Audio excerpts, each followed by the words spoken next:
আসসালামু আলাইকুম। Hello everyone, welcome back to my mini blog. তো কিছু কেনাকাটা করবার জন্য আজকে বাড়ি উঠলে বাজারে তারণ থেকে রেডি হয়েছি। তো আমার রুমে থেকে বাজারে যেতে 5 মিনিট টাইম লাগে। তো দুই রাস্তাতে কি সুন্দর ধান ক্ষেত করে দিচ্ছে। এবার ধান খেতে উঠলে তারপর ফুল ফুটে রয়েছে, দেখতে কত সুন্দর দেখা যেতেছে। তো আটটা পাইলাম দোকান। তো দোকানে দেখলাম যে আমার বাবু নাকি ঠান্ডা কাপড় বাই করেন।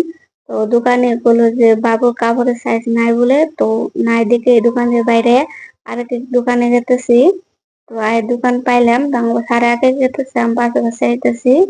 তো আর দোকানে বললাম যে আমার বাবা কাপড় বাই করুন ঠান্ডার। তো দোকানে কাপড় বাই করতেছে আর আমার ছেলে দুন কি সুন্দর করে বলেছে।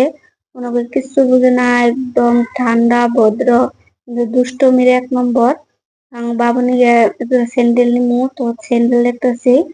বাবু তো স্যান্ডেল পায়ে দিয়ে একদম খুশি, খেলার দিক দিয়ে নতুন বস্তু পাইলে একদম